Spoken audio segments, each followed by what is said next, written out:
राधे राधे, हरे कृष्णा। आप सभी का दिन शुभ और मंगलमय हो। इससे पहले की सभी कथाएं प्रेम से सुनने के लिए और अपना स्नेह बनाए रखने के लिए आप सभी का हृदय से बहुत बहुत धन्यवाद। आज माघ मास का 8वां दिन है। माघ मास महात्म्य की कथा सुनाने से पहले मैं आपको एक बार फिर से भगवान के परम भक्त नामदेव जी की एक अत्यंत सुंदर और शिक्षाप्रद कथा सुनाने जा रही हूँ।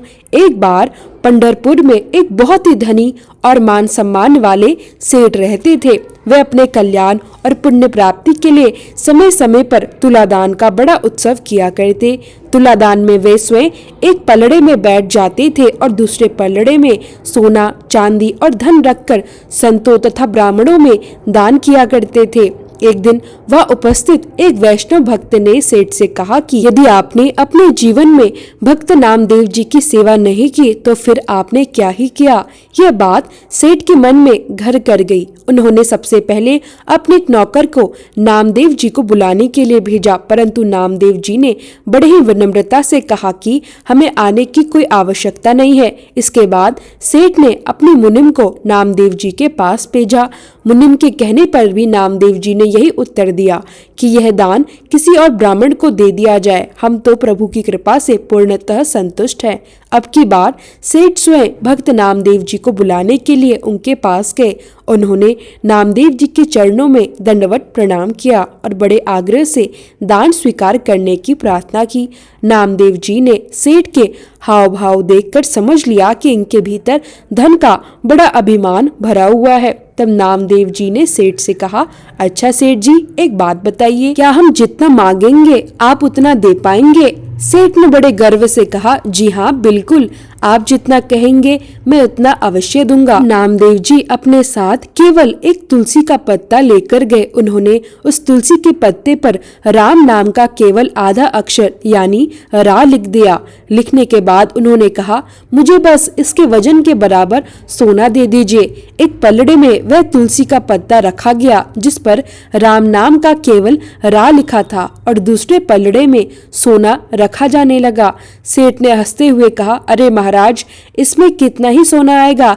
क्या आप मेरा मजाक उड़ा रहे हैं? नामदेव जी ने शांत स्वर में कहा, मुझे तो बस इतना ही चाहिए, जितना इसका वजन हो बस उतना ही दे दीजिए। सेठ ने थोड़ा सा सोना पलड़े में रखा, परंतु वह पलड़ा हिला तक नहीं। फिर उसने 5-7 किलो और सोना डाल दिया, फिर भी तुलसी वाला पलड़ा जरा सा भी नहीं हिला। अब सेठ ने अपना सारा सोना और चांदी पलड़े में रख दी। इतना ही नहीं, उसने अपने रिश्तेदारों और यहाँ तक कि पड़ोसियों से भी सोना चांदी मंगवाकर सब कुछ पलड़े में रख दिया, परंतु फिर भी वह पलड़ा नहीं हिला। तब नामदेव जी बोले, चलो इसका धन का अभिमान तो अब समाप्त हो गया, पर अभी एक और अभिमान शेष है। उन्होंने कहा, सेठ जी, तुम्हें अपने पुण्य कर्मों और पहले किए गए तुलादानों का भी बड़ा अभिमान है। अब तुम अपने जीवन में किए गए सभी दान, पुण्य, व्रत और तीर्थों का संकल्प लेकर इस पलड़े में रख दो तो शायद यह पलड़ा उठ जाए। सेठ ने अपने जीवन भर के सारे पुण्य,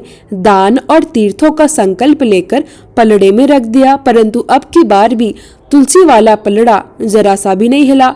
अब तो सेठ पूरी तरह टूट चुका था। वह भक्त नामदेव जी के चरणों में गिर पड़ा और हाथ जोड़कर विनती करने लगा। वह बोला, महाराज, मैं तो एक तुच्छ और गरीब जीव हूँ, मैं आपको क्या दे सकता हूँ? आप तो भगवान के नाम के सच्चे धनी हैं। नामदेव जी तो यही वचन सुनाना चाहते थे। इसी अहंकार को नष्ट करने के लिए उन्होंने ये सारी लीला रची थी। भक्त नामदेव जी की शिक्षा से सेठ के हृदय का सारा मल और अभिमान दूर हो गया।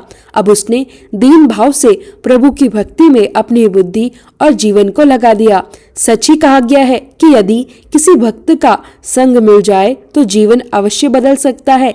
जैसा भक्त नामदेव जी के हृदय में प्रभु के लिए अगाध और निष्कलंक प्रेम था, उस धनी पुरुष के हृदय में भी वैसा ही प्रेम उत्पन्न हो गया। पंढरपुर में एकादशी का बहुत ही विशेष और पावन महत्व माना जाता है। एकादशी का ही शुभ दिन था। उसी दिन एक दुर्बल ब्राह्मण के रूप में ठाकुर जी नामदेव जी के गांव में पधारे। गांव के लोगों ने आपस में कहा कि नामदेव जी बहुत बड़े भक्त और भक्तों की सेवा करने वाले हैं। आप उन्हीं के घर चले जाइए। यह सुनकर ठाकुर जी ब्राह्मण का रूप धारण कर नामदेव जी के घर पहुंचे और बहुत ही विनम्र स्वर में बोले, मुझे बहुत दिनों से भूख लगी है, कृपया मुझे कुछ भोजन दे दीजिए। नामदेव जी ने अत्यंत श्रद्धा और नम्रता से कहा, ब्राह्मण देवता, आज तो एकादशी का पवित्र व्रत है, आज हम आपको केवल और केवल जल ही पिला सकते हैं। यह सुनकर वह ब्राह्मण बोले, मैं तो भूख से मर रहा हूँ, मुझे केवल भोजन चाहिए। नामदेव जी बार बार विनती करते हुए मना कर रहे थे और ब्राह्मण देवता बार बार आग्रह कर रहे थे कि मुझे भोजन दो। फिर ब्राह्मण ने कहा, यदि भोजन के अभाव में मेरी मृत्यु हो गई तो तुम्हें हत्या का पाप लगेगा।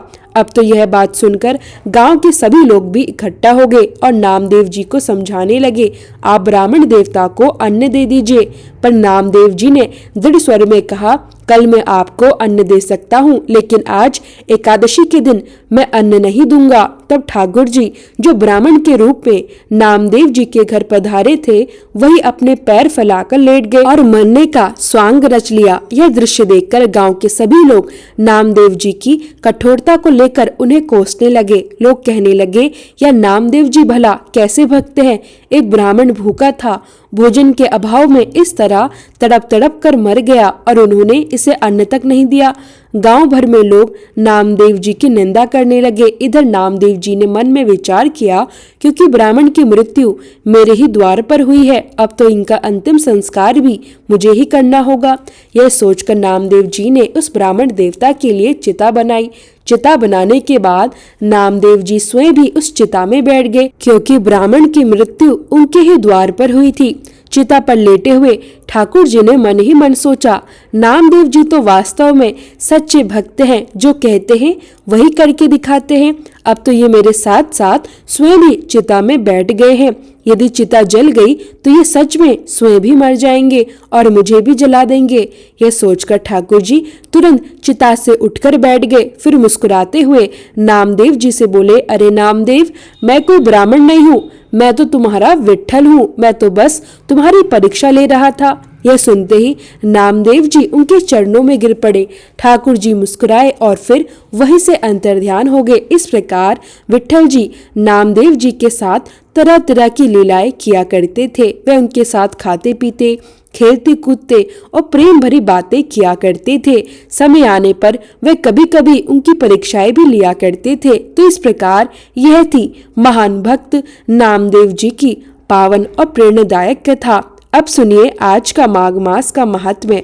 ये कथा आपको कैसी लगी? वीडियो को लाइक कर कमेंट बॉक्स में जरूर बताइएगा। इससे पहले के अध्याय में आपने सुना था कि किस प्रकार देवनिधि ने महर्षि लोमश से उस स्तोत्र को सुनने का अनुरोध किया था, जिससे एक ब्राह्मण ने भगवान को प्रसन्न किया था। देवनिधि हाथ जोड़कर विनम्र भाव से महर्षि लोमश से कहते हैं, हे महर्षि, जैसे गंगा जी में स्नान करने से मनुष्य पवित्र हो जाता है, वैसे भगवान की इस पावन कथा को सुनकर मेरा जीवन धन्य हो गया है। मैं पूर्ण रूप से पवित्र हो गया हूँ। अब कृपया करके आप वह स्तोत्र भी कहिए जिसे उस ब्राह्मण ने भगवान को प्रसन्न करने के लिए पढ़ा था। तब महर्षि लोमश कहते हैं, हे देवनिधि, उस दिव्य स्तोत्र को सबसे पहले गरुड़ जी ने पढ़ा था, उन्हीं से मैंने ये स्तोत्र सुना है। हे विप्र, यह स्तोत्र अध्यात्म विद्या का सार है। यह समस्त पापों का नाश करने वाला है। वासुदेव जो सर्वव्यापी है, चक्रधारी है, सज्जनों के प्रिय है और समस्त जगत के स्वामी है, ऐसे श्री कृष्ण भगवान को मेरा कोटि कोटि नमस्कार है। जब स्तुति करने वाला जिसकी स्तुति की जा रही है और संपूर्ण जगत सब कुछ विष्णुमय है, तो फिर भला किसकी स्तुति की जाए। इसके आगे का महात्म्य अब आप सुनिए। माघ मास महात्म्य के 22वें अध्याय में महर्षि लोमश कहते हैं, जिस भगवान की श्वास स्वयं वेद है, उनकी प्रसन्नता के लिए कौन सी स्तुति की जा सकती है। जिन्हें न वेद जान सकते हैं, न वाणी जान सकती है, न मन समझ सकता है, उनकी स्तुति में अज्ञानी जन केवल इतना ही कह सकता है, सारा चर अचर संसार जिसकी माया से चक्र की भांति घूम रहा है। इसी कारण हे प्रभु, आप चक्रधारी कहलाते हैं। आप ही ब्रह्मा हैं, आप ही विष्णु हैं। संपूर्ण संसार को उत्पन्न करने वाले ब्रह्मा को भी आप ही उत्पन्न करने वाले हैं। जब जीव इस शरीर को धारण करता है, तब उसमें ज्ञान उत्पन्न होता है। आप समस्त सुखों के दाता है, इसमें कोई संदेह नहीं है। आपसे ही वह बुद्धि उत्पन्न होती है जो संपूर्ण सुखों को देने वाली है। आप ही 5 कर्मा इंद्रियां हैं, 5 महाभूत है और मन के विविध भाव ही आप ही है। श्री ब्रह्मा, विष्णु और रुद्र, इन तीनों की कल्पना से आप इस संसार की कल्पना करते हैं। जिस प्रकार पिता और पुत्री के संबंध में कवियों द्वारा जो रूप शोभा देता है, वैसे ही आप इस सृष्टि में शोभायमान है। उन निर्गुण विष्णु भगवान को मैं नमस्कार करता हूँ, जिसके ज्ञान को धारण करके लोग श्रुतियों में कहे गए कर्मों में करते हैं। उस परम ब्रह्मा को मैं नमस्कार करता हूँ। मैं उस सत्य रूप हरि को नमस्कार करता हूँ, जिसे योगी जन सभी प्राणियों में आत्म रूप में देखते हैं और जिसकी उपासना करते हैं, जिसे अद्वित कहते हुए गाते हैं और यज्ञ करते हैं। उस माधव भगवान को मेरा बार बार नमस्कार है। मनुष्य माया और मोह से उत्पन्न विचित्र आभास, अहंकार और ममता को जानकर उनसे मुक्त हो जाता है। ऐसे भगवान को मैं नमस्कार करता हूँ।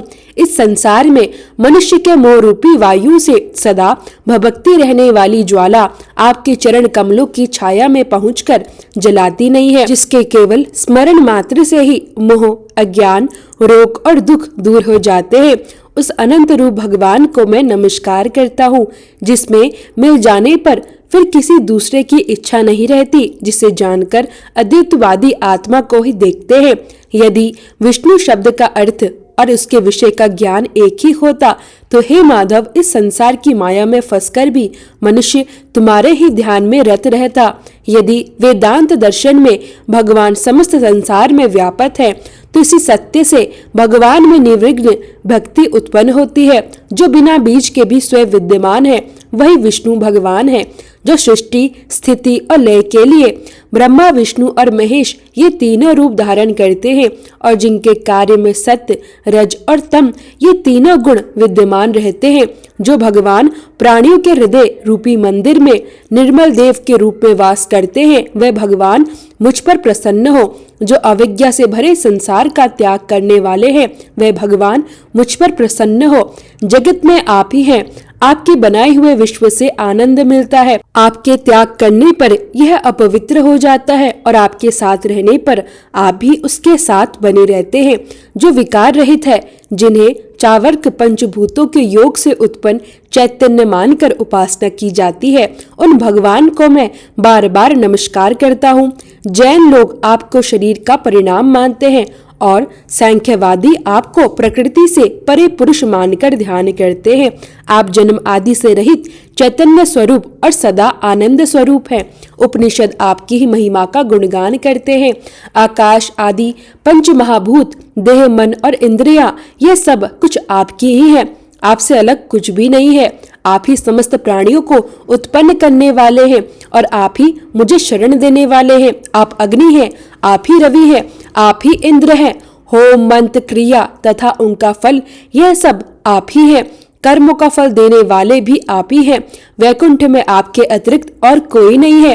हे प्रभु, मैं आपकी शरण में हूँ। आप ही सब प्राणियों के हेतु हैं और आप ही सबको शरण देने वाले हैं।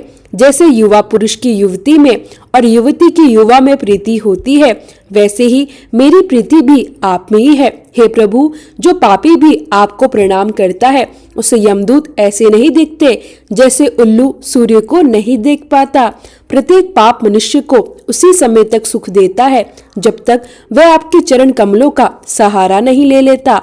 जिनको गुण, जाति और धर्म स्पर्श नहीं कर सकते, जिनको गति भी स्पर्श नहीं करती, जो इंद्रिया के वश में नहीं है और जिनका साक्षात दर्शन बड़े बड़े मुनि भी नहीं कर पाते, ऐसे भगवान को मैं नमस्कार करता हूँ। आपके कितने ही ज्ञान रूपी सुंदर गुण हैं। आपके सुख स्वरूप मोक्ष रूपी लक्ष्मी का आलिंगन किया है। आपने आत्म स्वरूप सुख का भोग किया है। आपने ध्यान के बल से मृत्यु को भी अपने वश में कर लिया है। ऐसे मुनियों द्वारा सेवित भगवान को मैं बार बार नमस्कार करता हूँ, जो जन्म मरण आदि से परे है, जिन्हें काम, क्रोध आदि दोष और दुख स्पर्श नहीं करते। ऐसे वासुदेव भगवान को मैं नमस्कार करता हूँ, जिनके ज्ञान की गति से अविज्ञा रूपी मल शुद्ध हो जाता है। जिनके ज्ञान रूपी शस्त्र से संसार रूपी शत्रु का नाश हो जाता है, उन दुखों के नाश करने वाले प्रभु को मैं नमस्कार करता हूँ। जिस प्रकार सत्य से जब स्थावर और जगम संसार उत्पन्न होता है, हे भगवान उसी सत्य से आप मुझे भी दर्शन दे। इस प्रकार उस ब्राह्मण की सच्ची भक्ति देखकर भगवान प्रसन्न हुए। भगवान ने कृपया करके उस ब्राह्मण को दर्शन दिए। ब्राह्मण की स्तुति से प्रसन्न होकर भगवान ने उसे वरदान दिया और फिर वहां से अंतर्ध्यान हो गए। वह ब्राह्मण कृत्य हो गया और भगवान में ही लीन हो गया। उसके बाद वह अपने शिष्यों के साथ ये स्तोत्र पढ़ता हुआ तपोवन में ही निवास करने लगा। जो कोई इस स्तोत्र को पढ़ता या श्रद्धा से सुनता है, उसकी बुद्धि पाप में नहीं लगती और उसे कभी बुरा फल नहीं दिखता। इसके कीर्तन से मनुष्य की बुद्धि, मन और इंद्रियां स्वस्थ हो जाती हैं। जो भक्ति पूर्वक इसके अर्थ पर विचार करके इसका जप करता है, वह वैष्णव पद को प्राप्त होता है। स्तोत्र का नित्य पाठ करने से मनवांछित कार्य सिद्ध हो जाते हैं। मनुष्य सुपुत्र को प्राप्त करता है और धन, पराक्रम तथा चिरायु पाता है। इसके पाठ से बुद्धि, धन, यश, कीर्ति, ज्ञान और धर्म बढ़ते हैं। दुष्ट ग्रहों की शांति होती है। यह व्याधियों और अनिष्ट को दूर करता है और दुर्गति से तार देता है। इसके पाठ से सिंह, व्याघ्र, चोर, भूत, देव, पिशाच और राक्षसों का भी भय नहीं रहता। जो भगवान का पूजन करके इस स्तोत्र का पाठ करता है, वह पापों से ऐसे ही अलग रहता है जैसे जल में कमल का पत्ता। जो स्तोत्र को एक काल, दो काल या तीनों पहर पढ़ता है, वह अक्षय फल को प्राप्त करता है। जो मनुष्य प्रातःकाल इस स्तोत्र का श्रद्धा पूर्वक पाठ करता है, वह श्लोक और परलोक दोनों में ही अक्षय सुख को प्राप्त करता है। वेद दिति द्वारा बनाया गया यह स्तोत्र भगवान को अत्यंत प्रिय है और भगवान के साक्षात दर्शन कराने वाला माना गया है। योग सागर नाम का यह स्तोत्र परम पवित्र है। जो कोई भी भक्ति भाव से इस स्तोत्र का पाठ करता है, वह अंत में विष्णु लोक को प्राप्त करता है। लोमश ऋषि कहने लगे, हे राजन, जिस पिशाच को देवहूति ने मुक्त किया था, वह पूर्व जन्म में द्रविड़ नगर का चित्र नामक एक राजा था। वह राजा अत्यंत शूरवीर, सत्यपरायण और धर्मात्मा था। वह अपने सभी यज्ञ कर्म पुरोहितों को आगे रखकर विधि विधान से किया करता था। दक्षिण दिशा में उसका विशाल राज्य था। उसके कोष धन धान्य से भरे रहते थे। उसके पास हाथी, घोड़े, रथ आदि की कोई कमी नहीं थी। राजा अपने वैभव और तेज से अत्यंत शोभा को प्राप्त होता था। वह राजा प्रतिदिन अतिथियों की सेवा करता था, उनका आदर सत्कार करता था। शस्त्र विद्या में भी वह अत्यंत निपुण था। वह ब्रह्मा, विष्णु, महेश और सूर्यदेव इन सभी देवताओं की नियमित पूजा करता था। कभी कभी वह जंगल में स्त्रियों से घिरा हुआ क्रीड़ा भी किया करता था।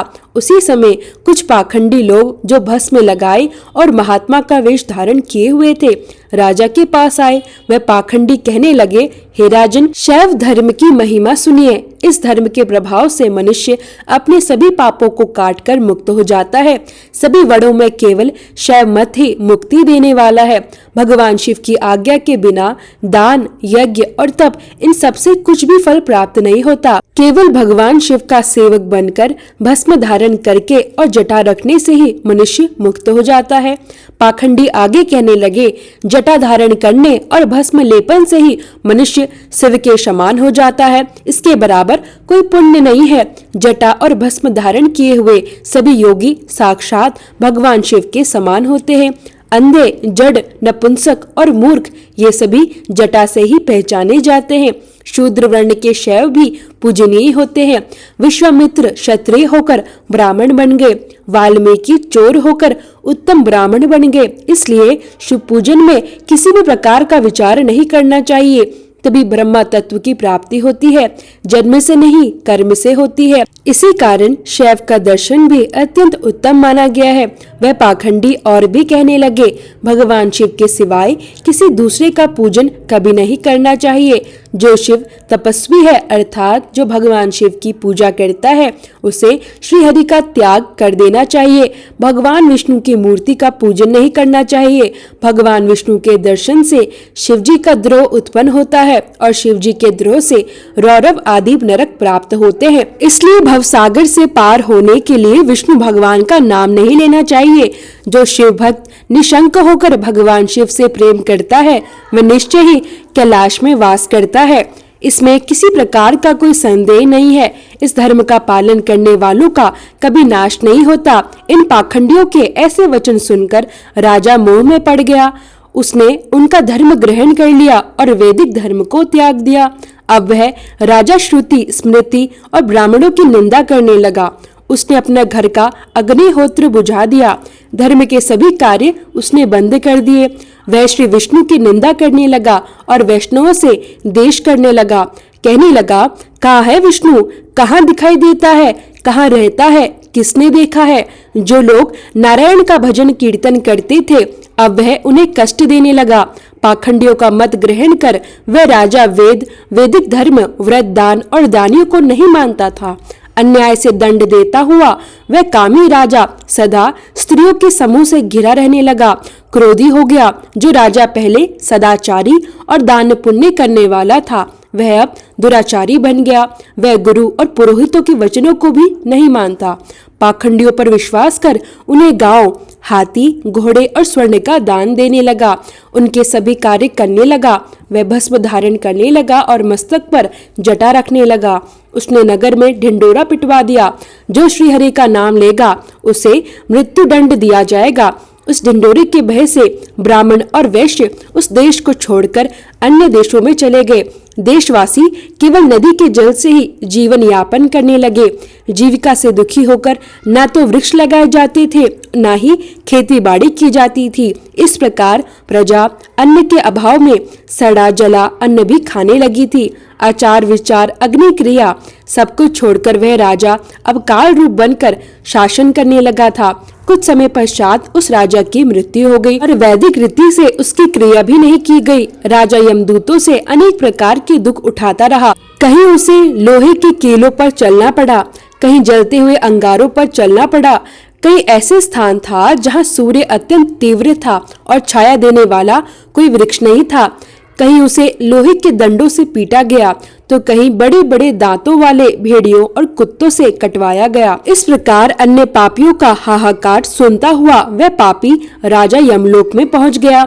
लोमश ऋषि बताते हैं कि जब उस राजा की मृत्यु हुई तो पहले वह तामिश नामक नरक में गया, फिर अंधतामिश नरक में पहुंचा जहां उसे अत्यंत भयंकर दुखों की प्राप्ति हुई। उसके बाद वह महारौरव फिर कालसूत्री नामक महानरक में गया और वहां मूर्छित हो गया। जब उसे चेतना आई तो चेतना आने पर वह तापन और संग प्रदापन नाम के नरकों में गया। इस प्रकार अनेक दुखों को भोगता हुआ वह प्रताप नामक नरक में पहुंचा। काकलौजी शस्त्र करने के कारण वह 21 युग तक भयंकर नरक की यातनाएं भोगता रहा। नरक से निकलकर वह हिमालय पर्वत पर एक अत्यंत भयंकर पिशाच बन गया। इसके बाद उस राजा के साथ क्या क्या हुआ इसका पूरा वृत्तांत आज आप माघ मास महात्म्य के 24वें अध्याय में सुनने वाले हैं। जब राजा हिमालय पर्वत पर एक भयंकर पिशाच बन गया तो वह उस वन में भूखा प्यासा भटकता रहता। उसे मेरु पर्वत पर भी कहीं भोजन नहीं मिला और न ही कहीं पीने के लिए जल। इस प्रकार भूख और प्यास से व्याकुल होकर वह भटकता भटकता पलतू नामक वन में जा पहुंचा। बेड़ी के वृक्ष के नीचे वह अत्यंत दुखी होकर हाय मैं मरा, हाय मैं मरा ऐसे शब्द जोर जोर से पुकारने लगा। साथ ही वह कहने लगा, भूख से दुखी मेरे इस जन्म का न जाने कब अंत होगा। इस पाप रूपी समुद्र में डूबते हुए मुझे अब भला कौन सहारा देगा। लोमश ऋषि कहते हैं, इसी समय वेद पाठ करती हुई देवघूति ने उसके करुण वचनों को सुना। उन्होंने वहां एक पिशाच को देखा जिसकी आंखें लाल और भयावह थी, शरीर दुर्बल था, बाल काले और ऊपर की ओर खड़े थे, चेहरा विकराल था, लंबी जीभ बाहर निकली हुई थी, लंबे होठ, लंबी जांघें, लंबे पैर, सूखा चेहरा और आंखों में गहरे गड्ढे थे। उस पिशाच को देखकर देवभूति ने उससे पूछा, तुम कौन हो और इस प्रकार करुण स्वर में क्यों रो रहे हो? तुम्हारी यह दशा कैसे हुई और मैं तुम्हारा क्या उपकार कर सकता हूँ, मुझे बताओ। मेरे आश्रम में आने से कोई भी प्राणी दुखी नहीं रहता और वैष्णव जन तो यह सदा आनंद से रहते हैं। इसलिए हे भद्र, अपने दुख का कारण शीघ्र बताओ, क्योंकि विद्वान लोग मनोरथ प्राप्ति में विलंब नहीं करते। ऐसे वचन सुनकर वह प्रेत रोना बंद कर हाथ जोड़कर बड़े विनीत भाव से बोला, हे द्विज, किसी बड़े पुण्य से मुझे आपके दर्शन प्राप्त हुए हैं। कहा जाता है कि बिना पुण्य के साधुओं की संगति नहीं होती। फिर उस पिशाच ने अपने पूर्व जन्म का पूरा वृत्तांत सुनाया और कहा, भगवान श्रीहरि के देश के कारण मेरी यह दशा हुई है। जिस हरि का नाम यदि अंत समय में मनुष्य के मुख से निकल जाए तो वह विष्णु पद को प्राप्त करता है।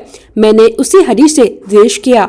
आज जो कष्ट में भोग रहा हूँ, यह सब मेरे ही कर्मों का फल है। उसने आगे कहा, यदि किसी प्रकार मेरे इस पाप का नाश हो जाए तो मैं भगवान श्रीहरि के सिवाय किसी और देवता का पूजन नहीं करूंगा। श्रीहरि से देश कर मैंने लंबे समय तक नरक की यातनाएं भोगी और अब पिशाच योनि में आ गया हूँ। किसी अच्छे कर्म के फल से ही आज मैं आपके आश्रम में आया हूँ, जहाँ आपके सूर्य समान दर्शन से मेरे दुखों का अंधकार दूर हो गया है। अब आप ही कोई उपाय बताइए जिससे मेरी यह पिशाच योनि समाप्त हो सके, क्योंकि सज्जन पुरुष उपकार करने में कभी विलंब नहीं करते।